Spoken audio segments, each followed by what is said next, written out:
طلع البدر علينا من ثنيات الوداع وجب شكر علينا ما دعا لله طلع البدر علينا من ثنيات الوداع وجب شكر علينا ما دعا لله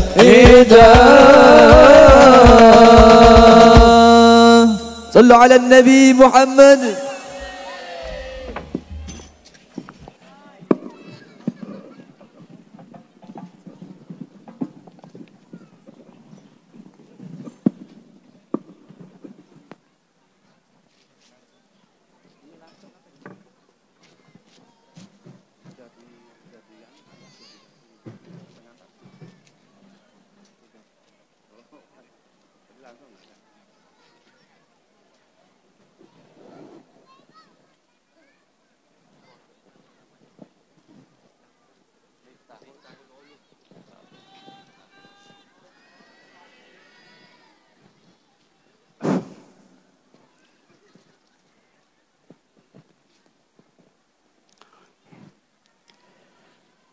Assalamualaikum warahmatullahi wabarakatuh.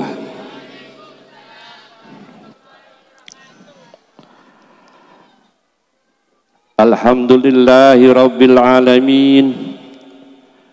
Wassalatu wassalamu ala sayyidina wa maulana wa habibina wa qurrati a'yunina Muhammadin sallallahu alaihi wasallam wa ala alihi wa ashabihi wattabi'ina bi ihsanin ila yaumiddin.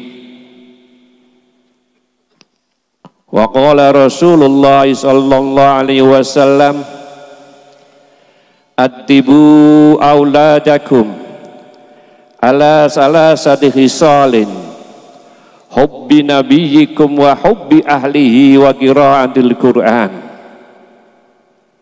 wa kama qala fi haulil haul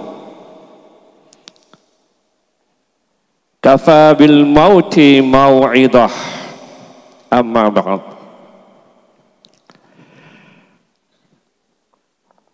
Fudalaul ahibba wal habaib yang kita muliakan dan kita hormati bersama,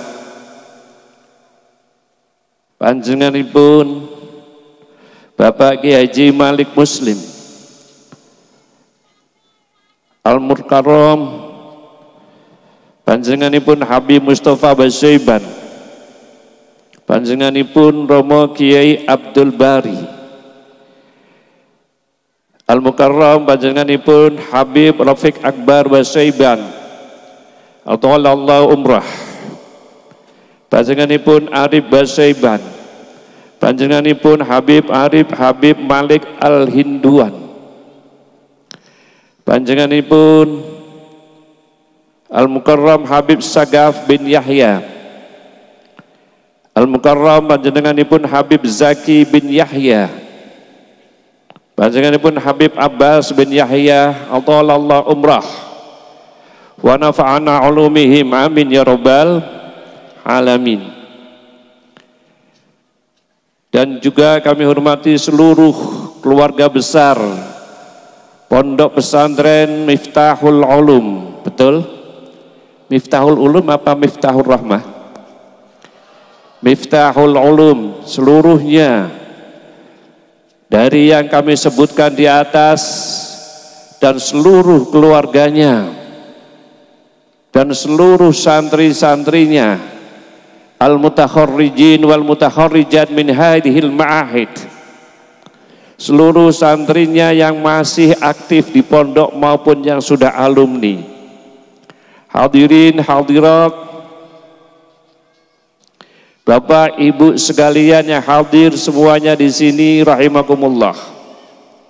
Kita panjatkan doa, mudah-mudahan seluruh yang kita sebut dipanjangkan umurnya oleh Allah Subhanahu wa taala, beserta dikasih berkah rahmat dan ta'zimnya dari Allah Subhanahu wa taala, sehingga panjang umur, rizki kata halal kangge sangu ibadah ziarah Mekah Madinah, dipun paringi urip sa'adah bahagia fid din wad dunya wal akhirah. Dan sekaligus minjang suwan wonten ngersanipun Allah dipun paringi husnul khotimah.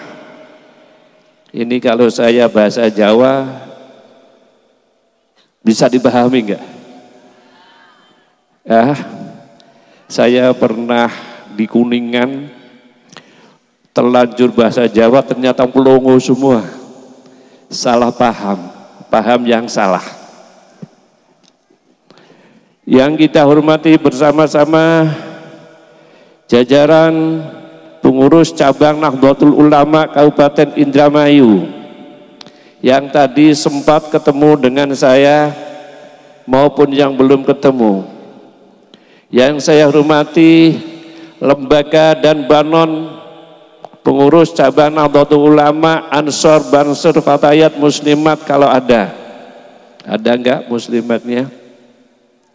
Asal wong itu tua ya jenenge muslimat. Semuanya rahimakumullah. Awalan kami sampaikan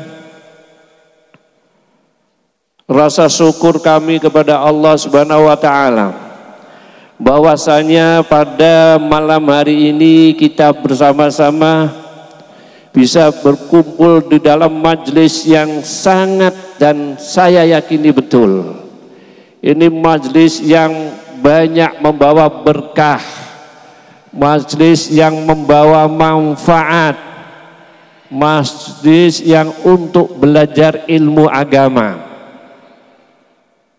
Dengan nama majelis-majelis semacam itu jelas majelis yang akan mendapatkan ridho dari Allah Subhanahu wa ta'ala. Saya sampaikan ridho Allah itu penting dari segala-galanya. Saya yakin adik-adik dari rumah bisa mondok di sini di Miftahul Ulim gara-gara Allah memberikan ridho kepada adik-adik sekalian. Betul? Betul.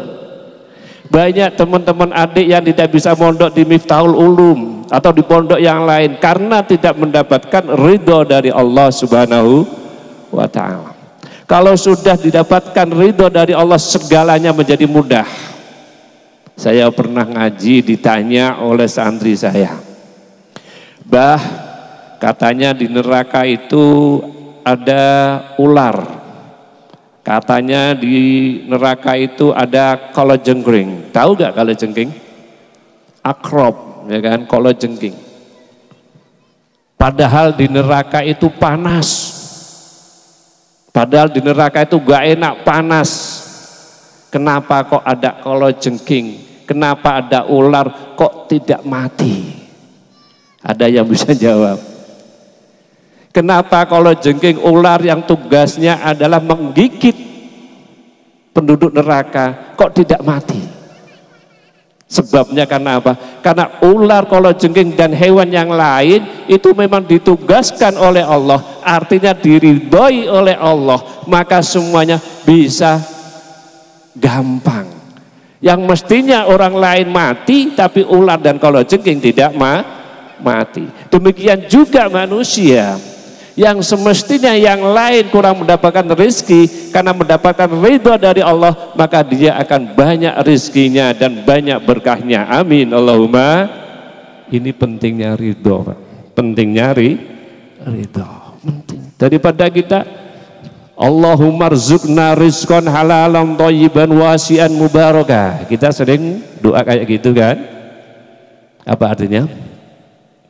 Ya Allah, tolong kami ya Allah, berikan kami rizki yang banyak, berikan kami rizki yang berkah, berikanlah kami rizki yang halal. Biasanya kalau saya ngaji doa rizki itu yang amin itu gede-gedean, keras. Tapi kalau baca Allah manfa'na bi ulumiddin sambil ngantuk, yang amin dikit. Tapi kalau doa rizki yang amin banyak. Yang tadinya ngantuk bisa gak ngantuk, ya Allah mudah-mudahan rizki kita banyak. Padahal rizki tidak harus berbentuk uang. Yang namanya rezeki banyak. Tapi kalau Allah sudah memberikan ridha, keadaan kita apapun akan kita lalui dengan senang dan enak di hati. Itu penting nyari ridha. Oleh karena itu saya doakan semoga yang ada di sini semua mendapatkan ilmu yang manfaat. Amin Allahumma. Semoga yang ada di sini semua mendapatkan ridha dari Allah Subhanahu wa taala, mendapatkan berkah dari Allah Subhanahu wa taala. Dan sekali lagi saya sampaikan, mudah-mudahan semuanya ilmu yang bermanfaat. Amin Allahumma amin. Salatan wa salaman, salawat berta salam kami sanjungan kepada Nabi Agung Nabi kita Muhammad sallallahu alaihi wasallam yang telah mengemban amanat yang begitu besar, yaitu menyebarkan agama yang diridhai oleh Allah, yaitu agama Islam. Innad dina indallahil Islam, tidak ada agama yang menurut Allah yang mendapatkan ridho. Sekali lagi, innad dina indallahi Islam adalah agama Islam. Alhamdulillah kita semua di sini beragama Islam, betul? Ada enggak coba ngacung tangannya yang tidak Islam? Ada enggak? Tidak ada. Walaupun nanti Islam itu macam-macam, ya kan? Ada Islam, ya kan, model kita ahli sunnah wal jamaah. Bahkan sekarang ada Islam yang baru, yaitu jamaah campur putra dan putri boleh. Itu Islam yang baru. Di mana itu? Di mana itu? Masya Allah. Saya nggak ngomong loh, saya yang ngomong. Tolong dicatat itu anak-anak santri yang ngomong. Islam yang baru. Islam. Saya nggak kenal, mau saya jauh, saya dari Pekalongan nggak dengar sini ya. Saya cuma tahunya dari ya Habib Arif dan sebagainya. Di sini ada Islam baru. Hadirin hadirat yang berbahagia.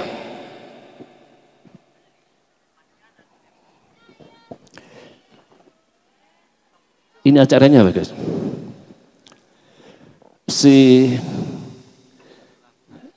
Ya ada hallnya itu tadi.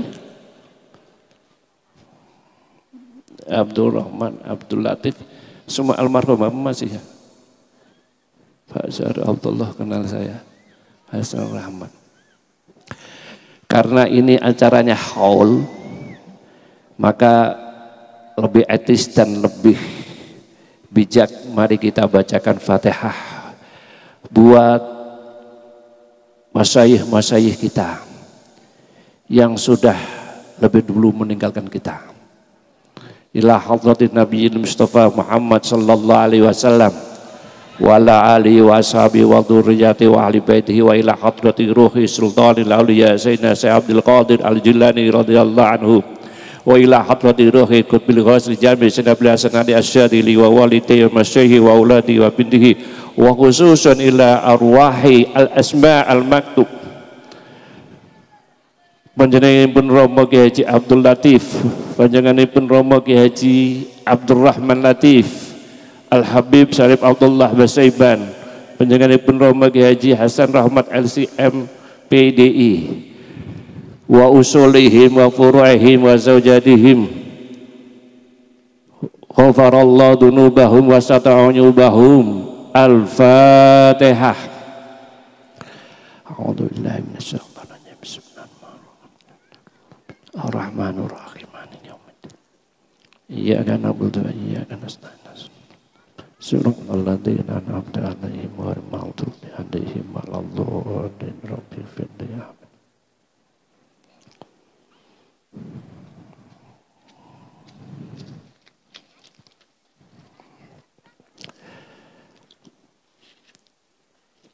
Ingkang minulya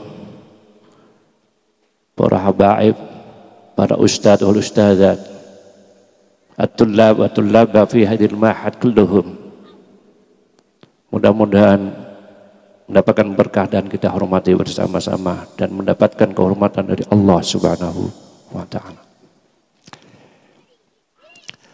Pada kesempatan ini, pertama saya akan menyinggung sedikit terkait dengan masalah haul.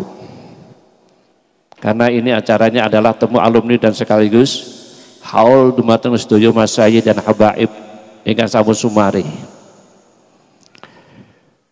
Ada orang yang kadang nyinyir dengan adanya tradisi haul. Ada apa tidak? Ada orang yang kadang merasa tersinggung, merasa tidak senang, bahkan nyinyir terhadap kegiatan-kegiatan yang diadakan oleh kita ahli sunnah wal jamaah. Antara lain adalah haul. Ma huwal haul? Hala yahulu haulan. Haul, kalau kita kaitkan dengan masalah zakat, maka haul merupakan salah satu rukun daripada zakat. Bapak Ibu kagungan harta tijarah, kalau sudah mencapai nisab kemudian mencapai haul, maka Bapak Ibu selaku muzaki wajib mengeluarkan zakatnya. Di situ ada kalimat apa? Haul. Artinya sudah sampai pada 1 tahun kurang lebih demikian, maka itulah disebut apa? Haul. Kemudian kalau haul itu terkait dengan masalah kematian seseorang, apakah orang yang mati harus dizakati, Pak? Tidak ada kaitannya dengan haul yang berarti zakat, tapi haul di sini adalah perputaran untuk setiap 1 tahun. Kalau orang meninggal 2 tahun berarti dia haul yang kedua. Kalau meninggal sudah 5 tahun berarti dia haul yang kelima. Artinya apa? Artinya bahwa haul tidak ada kaitannya dengan zakat, tapi haul dalam arti adalah memperingati terhadap orang yang sudah mati sebelumnya, termasuk orang-orang dan khususnya orang-orang yang soleh, orang-orang yang soleh. Apa sih urgensi daripada sebuah haul?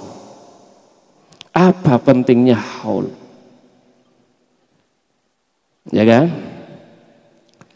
Manfaat daripada haul. Kalau coba saya mencoba untuk berpikir bersama-sama.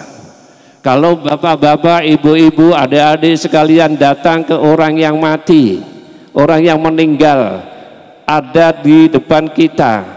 Adik-adik ingat akan akhirat apa tidak? Ingat apa tidak? Bapak-bapak kalau kebetulan berkunjung ke orang meninggal, namanya apa? Takziah, Pak Ki. Ketika takziah di hadapan kita ada orang, ada mayat, ada jenazah, bapak menangis apa tertawa? Adik-adik menangis apa tertawa? Menangis. Adik-adik ingat akhirat apa tidak?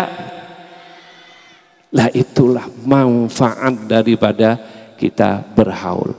Haul artinya adalah sebuah tradisi yang mengantarkan kita untuk mengingat hari setelah hari yang ada di dunia ini. Artinya mengingatkan kita akan kehidupan di akhirat nanti.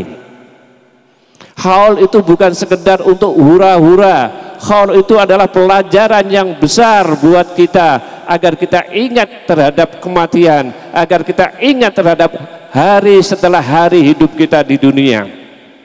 Kita ingat bagaimana kita sowan di hadapan Allah, apa yang harus kita bawa di hadapan Allah, apa yang harus kita pertanggungjawabkan kepada Allah. Itu kita ingat terutama di saat kita mengenang orang-orang yang sudah mati. Betul?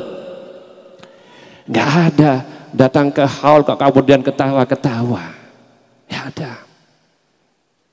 Orang ketawa-ketawa, padahal kalau kita itu nonton orkes, kalau kita bersenang-senang, kita lupa dengan akhirat. Tapi dengan adanya haul berarti kita akan terbawa, kita dikasih mauidhah, kita dikasih pelajaran. Iki loh bahwa panjenengan besok tidak hanya hidup di dunia, tapi Anda akan hidup nanti di akhirat dan di hadapan Allah Subhanahu wa taala. Apa yang bisa kamu bawa? Apa yang bisa kamu persiapkan? Kafa bil mauti mauidhah. Kata Rasulullah menyampaikan, kafa bil mauti, cukup yang namanya mauidhah itu kita dihadapkan kematian. Jadi mauidhah yang paling bagus itu adalah kita mendatangi orang yang sudah meninggal. Itu mauidhah yang bagus.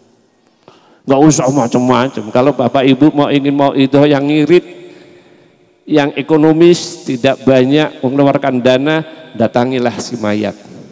Datangilah orang yang sudah meninggal. Kita sering namanya takziah ke orang yang barusan meninggal. Kita mesti dapat mendapatkan pelajaran yang luar biasa. Itu mesti.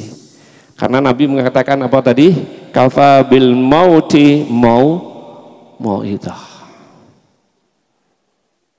Dengan model inilah, kalau ada orang menyampaikan bahwa tradisi haul adalah tradisi yang tidak ada dasarnya di agama kita, itu adalah pendapat yang kurang bisa dipertanggungjawabkan. Tradisi haul adalah tradisi yang bagus yang akan mengantarkan manusia untuk ingat kepada Allah Subhanahu wa taala. Kalau ini selalu kita ingat, kalau ini selalu kita mengiang di pikiran kita, insya Allah kita akan menjadi manusia-manusia yang baik, manusia-manusia yang bisa dan bisa dipertanggungjawabkan di hadapan Allah.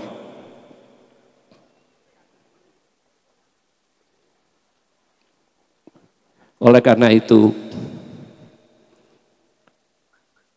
sering-seringlah kita itu mengingat kematian, Bapak Ibu. Kita hidup di dunia itu tidak seberapa jauh. Kata orang Jawa, kita hidup di dunia itu sekedar mampir. Kalau orang mampir itu lama apa tidak? Enggak ada. Mampir kok lama. Umpama saya mampir di sini, kalau saya di sini 1 minggu, mesti enggak baik. Wah, tamu kok 1 minggu, ngapain aja itu? Enggak baik kan? Mesti saya diomongin oleh orang lain gara-gara saya lama di sini. Orang namanya mampir itu adalah untuk keperluan yang sesaat saja. Di dunia itu kita itu hanya sekedar mampir, Bapak Ibu sekalian. Oleh karena itu kita bisa diingatkan oleh orang yang sudah mati ini. Maka pentinglah namanya haul. Ada orang nyinyir terhadap haul, biarin aja. Yang penting kita jalan terus. Sini tiap tahun ada atau tidak? Tiap tahun ada haul apa tidak? Tolong itu, adakan terus. Istiqomah mustamirran ila yaumil qiyamah. Kita lanjutkan sampai hari besok, hari kiamah. Yang namanya haul, tetap haul. Dan haul adalah merupakan sebuah tradisi yang sangat baik buat kita semua. Hadirin hadirat yang berbahagia. Kemudian ketika ada di acara haul, kemudian kita itu acaranya hura-hura atau doa. Doa atau hura-hura. Seandainya di acara haul di sini, kemudian acaranya zikir atau acaranya orkesan, adik-adik pilih mana? Pilih orkes apa pilih zikir? Ya? Betul? Jenengan pilih zikir? Ada acara haul, kemudian kok isinya orkesan. Ada haul yang isinya zikir, ada pilih mana? Pilih zikir apa pilih haul? Atau pilih dua-duanya?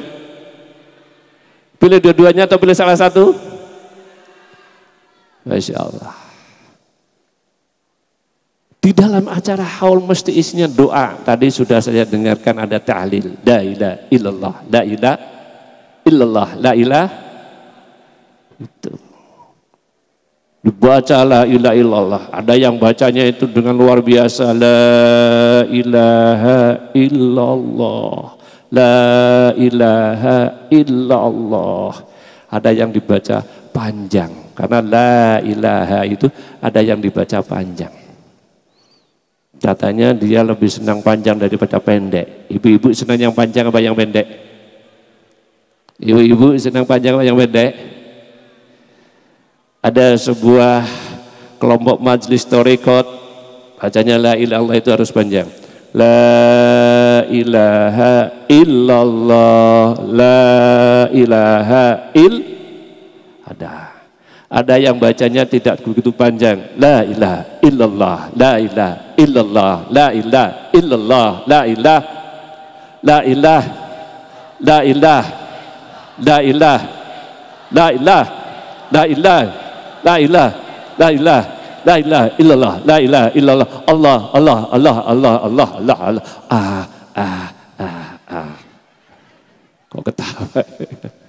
Macam-macam ya kan, thariqah, macam-macam qiraah la ilaha illallah. Sampai karena asyiknya ketemu kepada Allah, seakan-akan ketemu dengan Allah, saking asyiknya sudah tidak panjang lagi Bapak Ibu sekalian ketika baca. Cukup la ilaha illallah. Saking asyiknya lagi kemudian gitu. Jadi nggak usah kaget kalau ada ulama membaca macam-macam. Tidak usahkah? Jadi santri jangan kagetan. Jangan kagetan, yang penting itu sesuai dengan syariat, sesuai dengan aturan, sesuai dengan ajaran ulama dan imam-imam kita. Itu yang penting. Kalau di luar imam-imam kita jangan diikuti. Pujinya ada yang selawatan, ada selawat nariyah dan sebagainya. Pokoknya kalau haul itu isinya ad-du'a ilal janazah awil mayyit. Isinya apa? Doa kepada jenazah atau mayit. Doa baik apa tidak? Doa baik apa tidak? Kalau ada orang mengatakan bahwa doa tidak sampai kepada mayit, tolong saya doakan dia mati dulu, tak doakan. Kalau nggak nyampe tolong hidup lagi. Siapa yang ngomong doa tidak nyampe? Saya ada tamu datang ke rumah. Bah, saya mau nanya, apa betul doa itu nyampe ke kuburan? Apa doa betul nyampe ke jenazah, ke mayit? Saya bilang pasti nyampe. Karena sudah berkali-kali saya mendoakan mayit, tidak ada yang pernah ditolak, tidak pernah kembali reject ke kami, gak ada.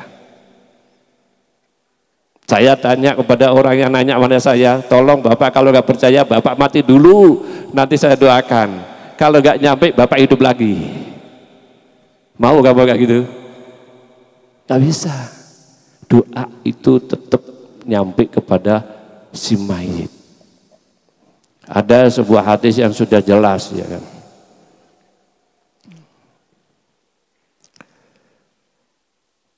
Ada sebuahnya yang ketika kita mati tidak ada yang kita bawa kecuali 3 perkara. Satu apa? Sodakotin jariyah. Yang kedua, au ilmin yuntafa'u bih. Yang ketiga, au waladin sholihin yad'ullah. Tolong digaris bawahi yang ketiga, au waladin sholihin yad'ullah. Rasulullah tidak akan mengatakan au waladin sholihin yad'ullah kalau doa itu tidak nyampe kepada si mayit. Pati-pati Allah, pati-pati Rasulullah bilang menyampaikan au waladin sholihin yad'ullah berarti bahwa anak yang soleh itu sangat diharapkan doanya oleh bapaknya yang sudah meninggal. Mamin mayyitin fil qabri, tidak ada mayat di dalam kubur, illa kal ghariq al mutakhawis, kecuali seperti orang yang tenggelam dan minta tolong. Seorang mayat itu tidak ada yang diingini kecuali karena dia bagaikan orang yang tenggelam di atas lautan, di tengah-tengah lautan. Maka harapannya adalah harap yantadiru ad-du'a, yantadiru ad-da'wah. Mayit itu orang yang sudah meninggal tidak ada yang diharapkan kecuali doa dari orang-orang yang masih hidup.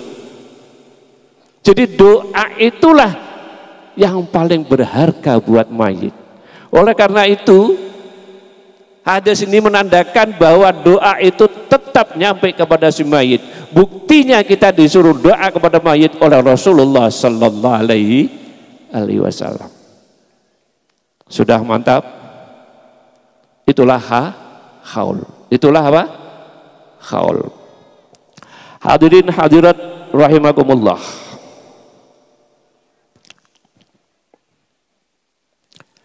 Yang selanjutnya, setelah kita mengetahui, setelah kita sadar akan adanya kematian, coba kita refleksikan pada diri kita. Setelah kita melihat ada orang yang mati, setelah kita berpikir orang yang mati, kemudian kita refleksikan pada diri kita. Kita masih hidup. Kita alhamdulillah masih hidup. Artinya kita masih dikasih kesempatan untuk memperbanyak amal-amal ibadah. Masya Allah, dia sudah meninggal, bapak saya sudah meninggal, kiai saya sudah meninggal, alhamdulillah kami sekarang masih hidup. Itu artinya di samping kita itu memberi doa kepada orang mati, artinya kita harus memrefleksikan diri kita bahwa kita masih hidup dan kita harus bersyukur atas kehidupan yang sudah diberikan kepada Allah Subhanahu wa taala. Merasa syukur apa tidak kalau kita masih hidup yang sekarang ini? Bersyukur apa tidak? Problem umat Indonesia yang sekarang ini adalah disebut krisis syukur. Jangan bisa dilihat. Sekarang ini problem yang ada di negara kita ini karena salah satu adalah kita itu krisis bersyukur. Kita dikasih hidup oleh Allah Subhanahu wa taala. Artinya kita dikasih kesempatan oleh Allah Subhanahu wa taala untuk beramal yang soleh, beramal yang baik, mumpung kita masih hidup. Kita dikasih umur oleh Allah, dikasih ruh oleh Allah, dikasih kehidupan oleh Allah, sehari 24 jam, betul. Kita dikasih umur oleh Allah sehari semalam berapa? 24 jam. Coba mulai kita berpikir.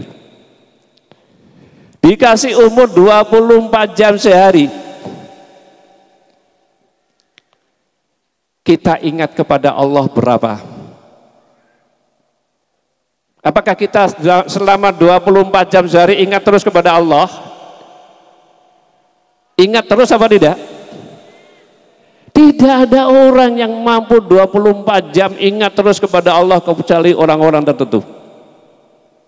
Paling-paling kita hidup, kita ingat kepada Allah sehari semalam, itu paling-paling kita itu ketika sholat duhur 5 menit, betul.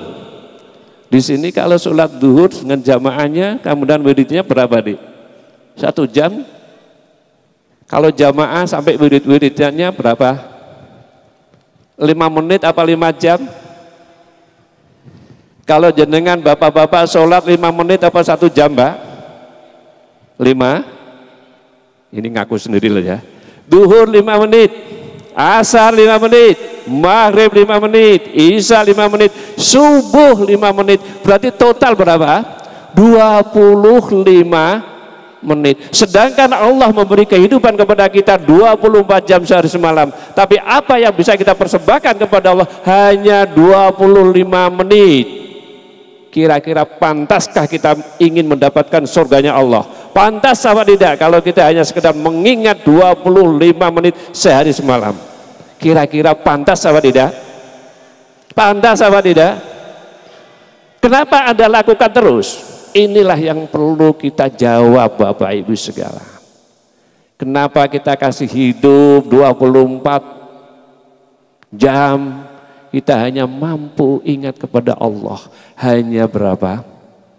25 menit. Sisanya berapa? Yang 23 jam itu untuk apa? Nah inilah, disinilah mumpung kita masih hidup, ya kan, hikmah daripada haul, kita refleksikan pada diri kita, ayo kita tingkatkan ingat kepada Allah. Makanya setelah kita sholat biasanya kita berdoa, Allahumma ya Allah a'inna ala dzikrika wa syukrika wa husni ibadik. Ya Allah, mudah-mudahan kami selalu diingatkan ala dzikrika, mudah-mudahan kami bisa ingat kepada Engkau ya Allah selama 24 jam sehari semalam. Wa syukrika ya Allah, setelah kita ingat kepada Allah, kemudian wa syukrika, kemudian ya Allah mungkin saya bisa bersyukur kepada Engkau ya Allah. Kita bersyukur, kita masih hidup, ayo kita syukuri. Kita itu kadang sudah tidak bersyukur. Syukur itu bukan sekedar terima kasih. Syukur itu bukan sekedar menyampaikan terima kasih. Kalau ada orang ngasih kepada kami, Mbah, ini tak kasih serban, Mbah. Saya sampaikan terima kasih karena Mbah udah nyampe ke tempat saya. Tak kasih serban. Kemudian begitu orang yang ngasih kami serban itu agak pergi ke sana, kemudian serban itu tak suruh, tak pakai untuk ngelap meja. Kira-kira yang memberi itu senang apa tidak? Senang apa tidak? Jadi terima kasih itu tidak cukup hanya ucapan bil kaul. Terima kasih itu bukan sekedar tidak cukup dengan bil kaul, tapi harus bil fi'li kita buktikan. Kalau kita dikasih oleh Allah bukan sekedar ya Allah saya terima kasih kepada Engkau ya Allah, Anda telah memberi kami 24 jam ya Allah terima kasih ya Allah, bukan sekedar itu. Tapi apa yang diberikan oleh Allah kita manfaatkan untuk amal-amal yang soleh. Kalau dikasih orang dengan tidak cukup dengan menyampaikan terima kasih, tapi harus kita buktikan. Ada sebuah cerita, ada si Haji, Pak Haji itu punya menantu dua. Menantu yang satu namanya Zaid, menantu yang kedua namanya Umar. Ini contoh ada klise ya. Kemudian begitu mau menjelang lebaran, Pak Haji bilang, ini kedua menantu saya itu mau saya kasih sarung. Sarungnya apa kira-kira?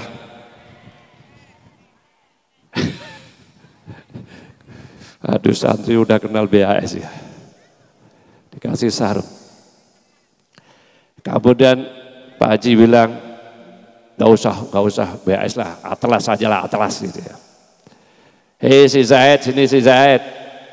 Ya Pak, ini tak kasih karung Atlas. Ini Pak, matur nuwun, satu Atlas, si Zaid. Kemudian si Bakar, Bakar sini Bakar, dalam, ini tak kasih sarung Atlas, makasih, matur nuwun. Zaid dapat Atlas, Bakar juga dapat Atlas. Menjelang lebaran dikasih sarung, kemudian datanglah Idul Fitri. Si Pak Haji tadi sengaja datang ke masjid lebih awal. Sambil tengok kiri kanan depan belakang. Kemudian muncul menantu yang pertama namanya Zaid. Ditengok dari atas ke bawah, ternyata sarung Atlas dipakai oleh Zaid. Pak Haji merasa senang, ya Allah, matur nuwun, saya kasih sarung dipakai untuk ibadah. Matur, Pak Haji senang, bangga Pak Haji memberikan Atlas, kemudian Atlasnya dipakai untuk ibadah. Pak Haji di hati bilang, ya Allah, tahun depan tak tingkatkan menjadi BHS. Kata siapa? Pak Haji. Kemudian si Bakar datang.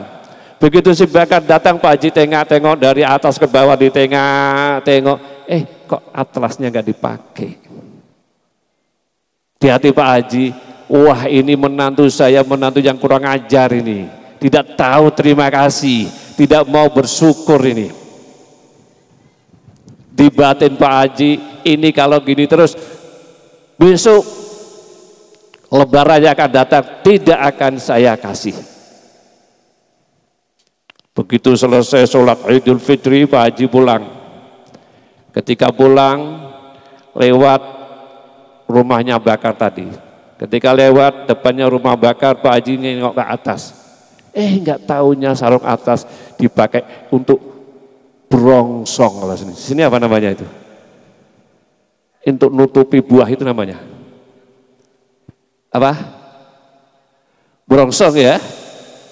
Dipakai untuk brongsong tewel. Tewel tahu tewel? Mangga. Mangga apa itu ya? Pelem ya kan? Ya Allah. Kasih atlas kok malah dipakai untuk brongsong pelem. Munas Pak Haji. Kira-kira yang namanya syukur itu yang bakar apa yang zaid? Yang zaid. Jadi syukur itu bukan sekedar terima kasih diucapkan ketika dia dikasih kenikmatan, tapi harus kita manfaatkan untuk amal-amal yang baik, kita tingkatkan amal-amal ibadah kita. Dan ini terjadi di kehidupan kita sehari-hari, Pak. Kita jarang kita bersyukur. Kemaksiatan semakin banyak, di mana-mana ada kemaksiatan. Mereka lupa kepada Allah Subhanahu wa taala. Itu artinya mereka kurang bersyukur kepada Allah Subhanahu wa taala. Karena itulah Allah tidak akan memberikan kenikmatan lebih baik. La in syakartum la azidannakum wa la in kafartum inna adzabi lasyadid. Ini apa ini? Yang mengingkari nikmatnya Allah maka akan diazab oleh Allah. La in syakartum la azidannakum, semua pakai taukid semua. La azidannakum, nunnya taukid. Wala in kafartum inna adzabi lasyadid, pakai lasyadid lagi, luar biasa ini. Sekarang ya Allah, di mana-mana ya kan, meletus, yang gunung meletus, yang sungai meledak airnya. Di Pekalongan itu ada rob, tahu rob? Ada lautan meledak airnya ke perkampungan, kemudian di gunung meletus semuanya karena kita kurang bersyukur kepada Allah Subhanahu wa taala. Bahkan kadang kita merusak nikmat Allah yang telah dijatuhkan di bumi kita rusak. Gunung kita babati, sungai kemudian yang tadinya itu dalam sekarang tinggal setengah meter. Akhirnya terjadi banjir dan lain sebagainya. Dhaharal fasadu fil barri wal bahri bima kasabat aidin nas. Oleh karena itu mari kita renungkan bersama-sama bahwa kita harus banyak bersyukur. Apapun keadaannya kita harus bersyukur. Ini kalau kita buka di kitab Ihya, kita berbicara tentang syukur, saya yakin 2 hari 2 malam tidak akan rampung. Maka untuk syukur ini kita sudahi dulu. Yang penting, siapkah adik-adik sekalian, para santri dan semua hadirin dan hadirat untuk selalu bersyukur kepada Allah Subhanahu wa taala? Siap? Kalau begitu jamaahnya harus yang giat, jamaah yang tekun, jamaah yang tekun. Kemudian jamaahnya yang aktif, sholatnya yang baik, bukan sekedar sholat. Terima kasih ya Allah, saya sudah dikasih kenikmatan, maka saya sholat Allah, maka sholatnya kualitasnya harus kita tingkatkan. Bukan sekedar qauliyah, sholat rukun-rukunnya, syarat-syaratnya sudah kita lalui, tapi kadang hatinya kita belum siap untuk sholat kepada Allah. Ketika kita berbicara, ketika kita takbir Allahu Akbar, hati kita kadang merana kemana-mana. Amerika kelihatan, uang yang hilang 3 hari baru ketemu ketika kita Allahu Akbar. Betul apa tidak? Masya Allah. Padahal sholat itu tawajjuhan ilallahi ta'ala. Sholat itu kita menghadap kepada Allah. Kenapa kita ingat selain pada Allah? Ini yang perlu kita perbaiki sholatnya. Syarat rukunnya bagus, secara syariah betul, tidak perlu mengulangi sholat lagi karena sudah sah sesuai dengan syarat rukunnya. Tapi kadang hati kita itu yang kurang ingat kepada Allah. Saya tidak mengatakan sholatnya nggak sah, tidak, tapi kualitasnya yang perlu kita perbaiki. Mudah-mudahan itu yang terjadi di kita ini. Kita tingkatkan terus sholat kita. Allahu Akbar, Allahu Akbar. Tapi jangan sampai kemudian melanggar syarat rukunya bagus, tapi ternyata melanggar aturan main dalam sholat. Di sini lagi sering saya dengar ada khutbah wanita kok khutbah, ya kan? Ya kan? Di mana itu? Loh, kok ternyata sini Gus tahu semua, ya kan? Ya. Kalau wanita khutbah terus jamaahnya gimana? Lihat pantat gede, ya kan? Ya jamaahnya, waduh si khotibnya luar biasa cakepnya. Enggak jadi khutbah, enggak jadi sholat pula gitu. Ketika Allahu Akbar yang dilihat pantatnya si khotib, ya kan? Berat ya gitu. Ini ketawa-ketawa itu paham enggak ini? Paham enggak ini? Udahlah, di sini enggak usah pakai kayak gitu. Lurus-lurus aja. Lurus-lurus aja, ya kan? Saya doakan mudah-mudahan pondok sini selalu baik, menebar manfaat, menebar berkah, kemudian mendidik anak-anaknya, mendidik santri-santrinya yang baik. Saya katakan mendidik bukan sekedar pengajaran. Sekali saya akan masuk kepada at-tarbiyah wa ta'lim. At-tarbiyah wa, sekali lagi at-tarbiyah mal farqu baina at-tarbiyah wa ta'lim. Apa perbedaan tarbiyah wa ta'lim, saudara-saudara sekalian? Masya Allah. Pendidikan yang ada di pondok pesantren saya yakin adalah pendidikan yang sifatnya ada at-tarbiyah, mendidik. Kalau at-ta'lim pengajaran, mendidik. Pendidikan dan pengajaran. Tolong didengarkan. Saya punya komputer. Komputer saya, kalau saya ada masalah agama, saya tinggal pencet. Adakah hadisnya di Bukhari Muslim? Kemudian komputer menjawab. Berarti komputer itu pintar apa tidak? Pintar apa tidak komputer? Kemudian ketika saya ada masalah apa saja, saya tinggal pencet. Saya ingin tahu keadaan pesantren-pesantren di Jawa Barat, saya pencet. Saya ingin tahu keadaan pesantren di Jawa Tengah, saya pencet. Bahkan ketika saya ingin tahu tentang apa yang terjadi di Lampung, saya pencet. Semuanya dijawab dengan baik oleh komputer. Saya ingin tahu tentang mal hukmu, ya, apa hukumnya ini, ya, ala madhabil arba'ah, menurut madhab yang 4. Saya tinggal pencet, komputer bisa jawab. Apapun yang saya tanyakan, komputer bisa aja. Pinter apa tidak? Pinter apa tidak? Tapi begitu komputer ada di atas, saya taruh di meja, saya duduk di bawah, komputernya ikut ke bawah apa masih tetap di atas? Kurang ajar, kurang.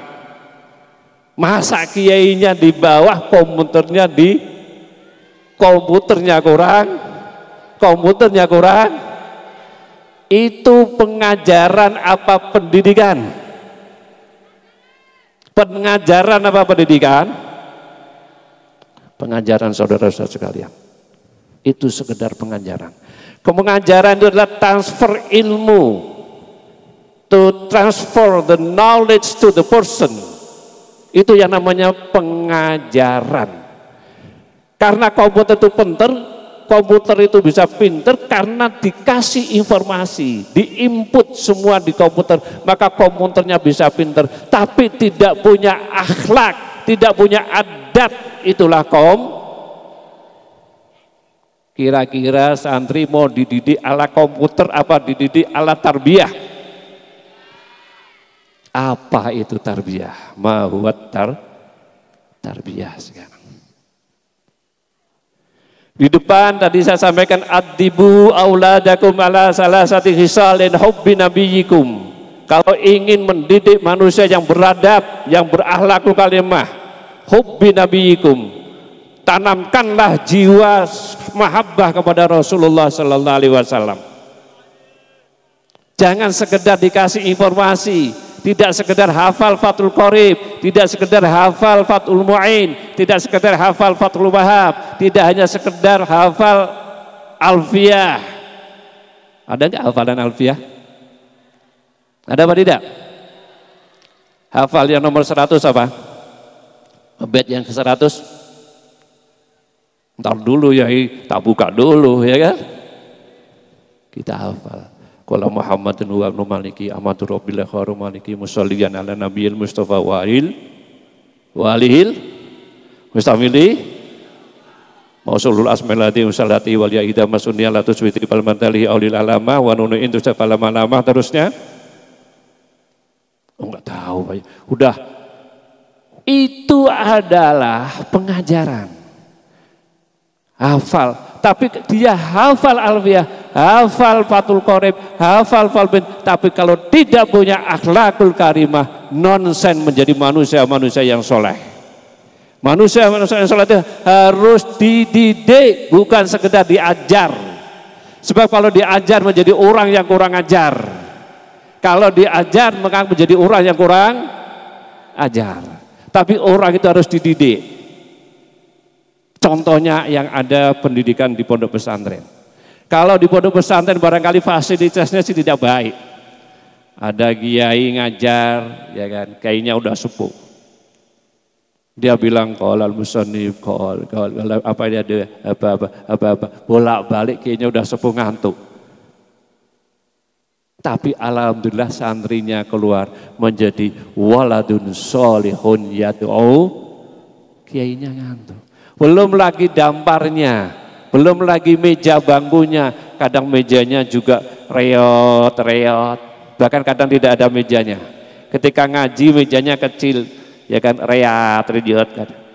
Satu kursi pakai pantat 3, karena kursinya 1, pantatnya 3. Iku pondok. Ngajinya sangat sederhana. Tapi keluar dari pondok, Masya Allah, dia menjadi orang-orang yang bermanfaat di tengah-tengah masyarakat. Dia membangun sebuah peradaban, dia membangun teknokrat untuk membangun negara Indonesia yang baldatut thayyibatun wa rabbun ghafur. Inilah santri-santri yang ada di pondok pesantren. Oleh karena itu, alangkah indahnya kita hidup di pesantren. Kita diajar seorang orang yang alim, bukan sekedar alim, tapi dia mempunyai akhlakul karimah. Belajar itu perlu contoh. Belajar bukan sekedar memberikan ilmu, tapi perlu contoh. Seorang masyayikh, murabbil mahad, seorang ustadz yang mengajar dengan penuh tarbiyah, itu yang dipentingkan ada uswatun hasanah yang diperlukan. Ada pepatah kalau guru kencing berdiri, maka santri kencing berlari. Lah apalagi gurunya kencing berlari, santrinya kayak apa nantinya? Maka yang penting adalah uswatun hasanah. Seorang murabbil mahad, seorang kiai, seorang yang mengasuh di pondok pesantren adalah uswatun hasanah. Jangan malah mengajak maksiat, mengajak keluar dari syariat agama, tapi harus menjadi uswatun hasanah.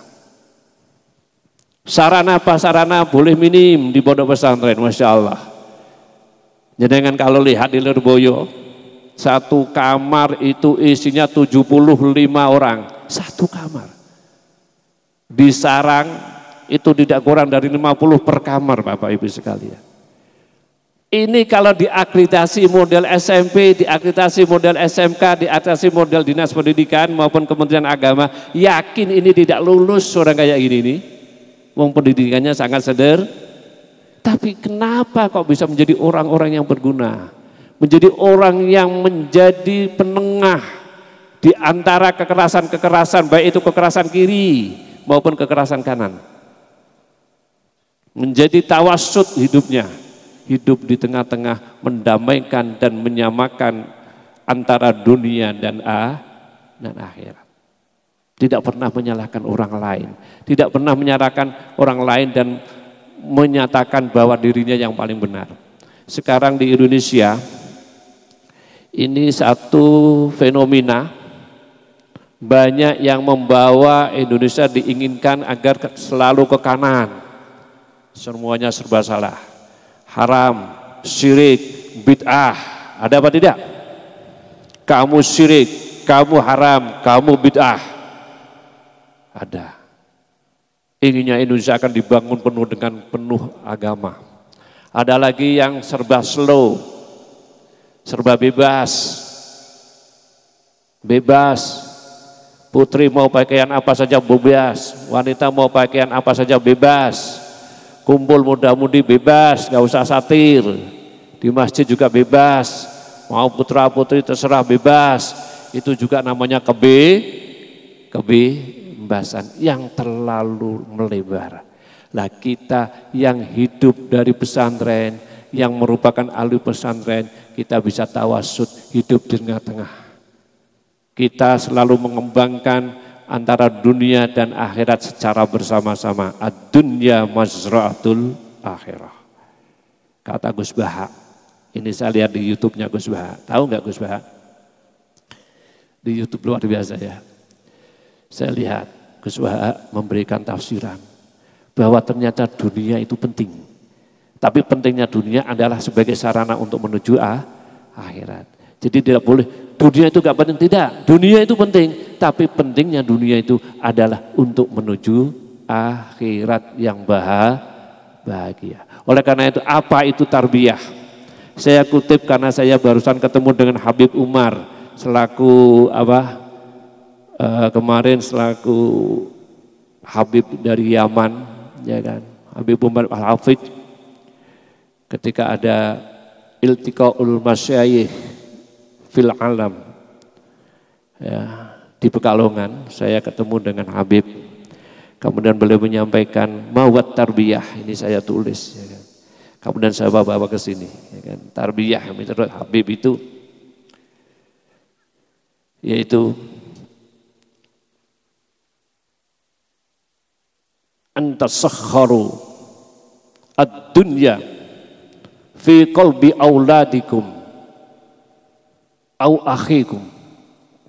Yang namanya tarbiyah itu memberikan pengajaran kepada anak-anak, dipahamkan bahwa dunia itu kecil. Urusan materi itu urusan kecil. Inilah yang penting. Kita tidak diajarkan materialistik, tapi kita diajarkan bahwa dunia itu adalah tidak lebih penting daripada akhirat. Dunia itu mazra'atul akhirah. Maka hidupnya para kiai, para habaib sebagai pengasuh pesantren, hidupnya sangat sederhana. Mejanya kadang sederhana, pakaiannya sederhana. Ini adalah uswatun hasanah buat santri-santrinya, agar santrinya hidup penuh dengan Coba kalau Indonesia dibangun oleh orang-orang yang qanaah, dibangun oleh orang-orang yang ikhlas, dibangun oleh orang yang sederhana, saya yakin Indonesia akan baldatun thayyibatun wa rabbun ghafur. Sekarang orangnya serakah, Pak. Tidak mau mensyukuri, serakah, wal kedual duntal, aspal duntal, pasir diuntal, semua diuntal. Kalau begini Indonesia tidak akan subur makmur lah jinawi, tidak akan. Oleh karena itu, saya doakan mudah-mudahan santri yang ada di sini semua, ya kan, itu menjadi anak-anak yang soleh, anak-anak yang sederhana, anak-anak yang mengedepankan kehidupan di dunia, tapi sekaligus lebih mementingkan kehidupan di akhirat nantinya. Insya Allah kalau di kehidupannya demikian, besok di akhiratnya akan lebih mulia lagi. Amin, Allahumma amin. Apalagi kalau kita mengenang kepada para masyayikh yang sudah meninggal kita. Coba kita kenang kembali para masyayikh, para sepuh-sepuh kita, para habaib yang sudah meninggalkan kita lebih dulu. Kita kenang, ya Allah, jasa beliau yang luar biasa. Ini satu pertanda kalau satu persatu ulama diambil oleh Allah Subhanahu wa taala, itu tandanya ilmu di dunia itu akan dicabut oleh Allah Subhanahu wa taala. Allah tidak akan mencabut ilmu secara serentak, tapi Allah akan mencabut ilmu di dunia ini dengan dicabutnya ulama satu per. Innallaha la yaqbidul ulama, innallaha la yaqbidul ilma intiza'an yantazulin nas, walakinnallaha yaqbidul ilma biqabdil ulama. bahwa Allah akan mengambil ilmu di dunia ini dengan dipanggilnya ulama satu persatu. Kemarin ketika ada COVID, setiap hari nyuwun sewu ya Allah, teman-teman saya juga di Pekalongan, ada yang sehari 5 kiai dipanggil oleh Allah. Susah wadidah ini. Ini tandanya ilmu di dunia ini akan semakin kecil, semakin kecil. Mari kita buka dalam kitab Ihya juz pertama. Bahwa sebentar lagi lah ya.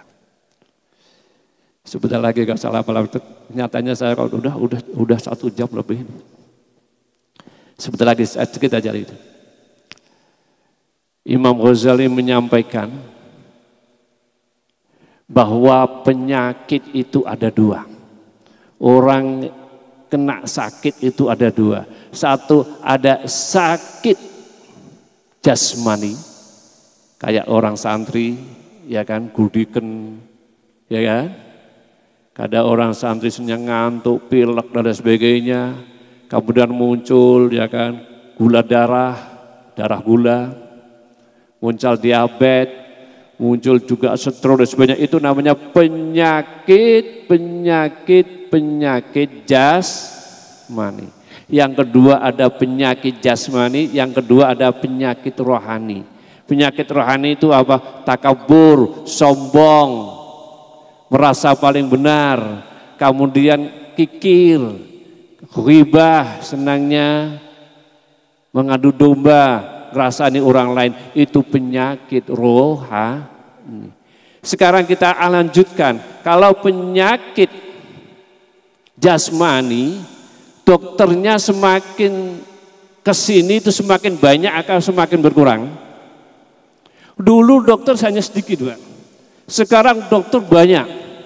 Dulu dokter spesialis jarang. Sekarang kita temukan setiap penyakit mesti ada dokter spesialisnya, betul?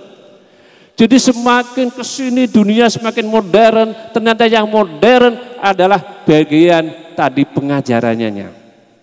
Sekarang ada spesialis gudik, ada spesialis ini, dokternya canggih-canggih sekarang. Kita buktikan, kalau dulu kita khitanan, kita baru sembuh kadang sampai 1 bulan. Ini mas, bapak-bapak ini dulu kalau khitanan mungkin setengah bulan baru sembuh, betul Pak? Betul Pak? Dulu setengah bulan baru sembuh. Dulu ada dokternya. Sekarang kita khitanan sehari bisa selesai Pak. Bisa langsung berjalan dan bahkan bisa lari sekarang. Bahkan minta khitanan model pesenan. Mau dikhitan model apa? Ke kanan apa ke kiri atau dikriwil-kriwil. Gitu kan. Katanya lebih enak kalau dikriwil-kriwil. Sekarang ada request untuk khitanan. Ini kan karena dokternya canggih. Lah sekarang kalau penyakit rohani, penyakit sombong, penyakit takabur, penyakit rakus, bakhil, medit, brotowali dan sebagainya. Siapa dokternya? Dokternya adalah ulama. Dokternya kiai, dokternya para habaib. Lah kalau ini dipanggil oleh Allah, berarti ilmunya semakin kesini semakin hilang. Ini bedanya. Kalau dokter urusan penyakit jasmani, dokternya semakin canggih. Tapi kalau penyakit rohani, dokternya semakin kesini semakin sedikit. Masya Allah. Oleh karena itu, kita doakan. Mudahan para masyayikh, para habaib, para kiai, para pengembang amanat agama, kita doakan mudah-mudahan umurnya panjang. Mudah-mudahan mereka semua dalam dikasih lindungan Allah Subhanahu wa taala. Mudah-mudahan mereka selalu dikasih jalan yang baik oleh Allah Subhanahu wa taala. Dikasih manfaat untuk ilmunya kepada santri-santrinya. Amin Allahumma amin. Rezekinya banyak, berkah, ilmunya manfaat dan bisa menjadi uswatun hasanah. Penuh dengan tarbiyah, mendidik adik-adiknya, mendidik anak-anaknya, mendidik santri-santrinya agar semuanya menjadi waladun sholihun yad'ulah. Amin Allahumma amin. Sebagaimana janji saya tidak akan lama-lama walaupun gak lama tapi ya cukup lama ya kan. Ya kan? Karena sudah terlanjur di panggung, padahal saya udah capek Pak. Ya kan? Tadi pagi di Pekalongan saya sudah ngisi, malamnya ngisi, paginya ngisi, kemudian saya sampai ke sini karena saya ingat, saya kasihan, saya senang dengan santri-santri yang ada di sini. Saya senang dengan keluarga besar di sini. Banyak keluarga di sini yang kebetulan terpaut dengan hatinya di hati saya. Saya kado kesengsem dengan santri-santri yang ini. Banyak, tidak bisa saya sebutkan satu persatu. Mudah-mudahan santri-santrinya di sini juga bisa mengemban pondok yang besar ini. Amin. Allahumma amin.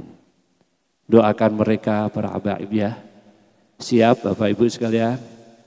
Doakan para pengampu muassisil ma'had apa tadi? Miftahul Ulum ya kan. Doakan mereka. Mudah-mudahan tabah.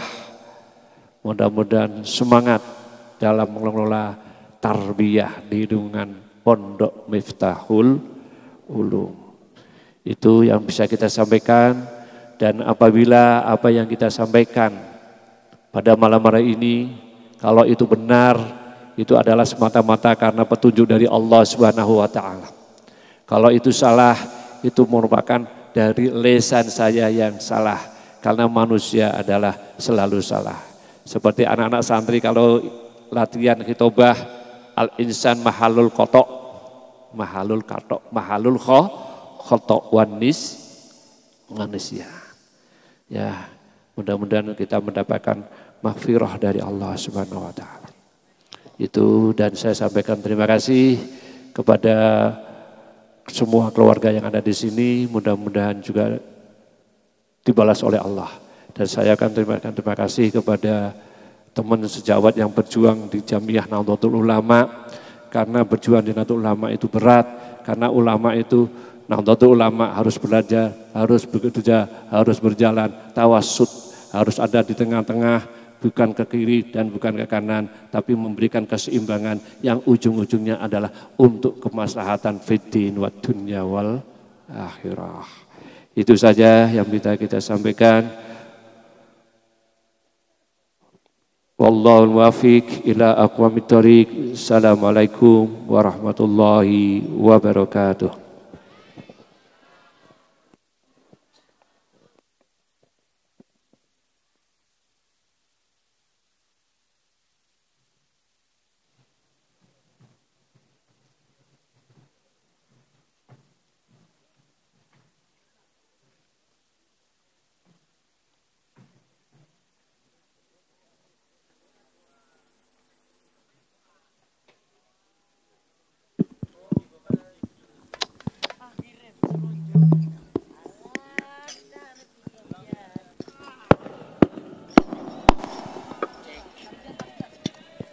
Cek.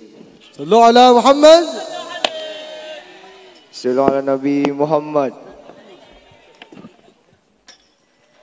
Allahumma salli wa sallim ala Sayyidina Muhammadin Wa salli wa ala ali Sayyidina Muhammad.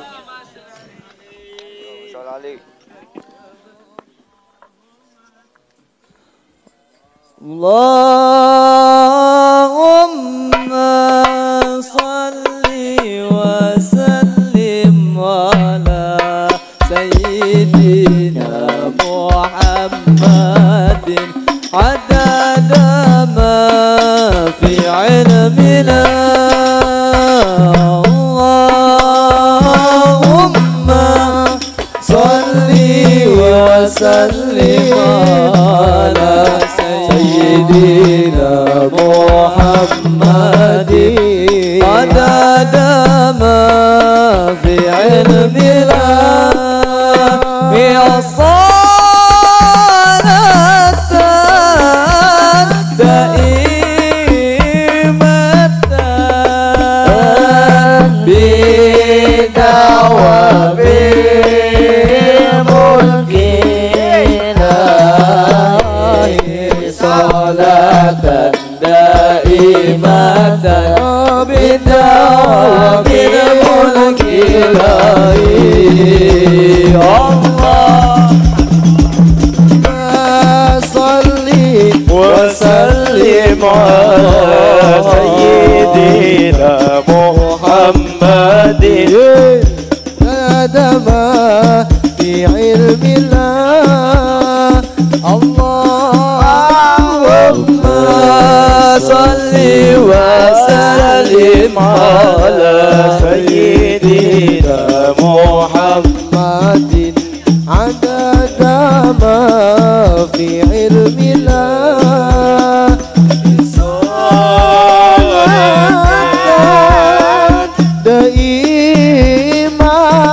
daimatan bidawamil mulki ilahi salatan daimatan bidawamil mulki ilahi sloko patok elak elok siramo manyang solo le oleh payung mutas suku patok ila siro menyenyang solo le oleh payung mutama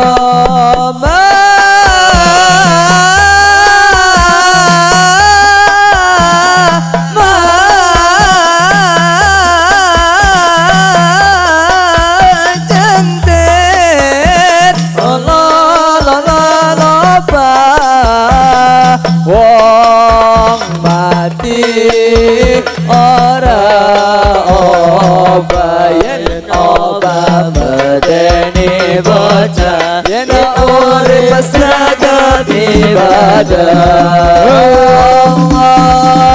Allahumma salli wa sallim ala sayyidina Muhammadin عدد ما في علم الله لا دائمة لدوام ملك الله صلاة دائمة لدوام ملك الله sloko batok ela kesiromo manyang solo le oleh payung mutos suku bato ela siro menyenyang solo le oleh payung mutos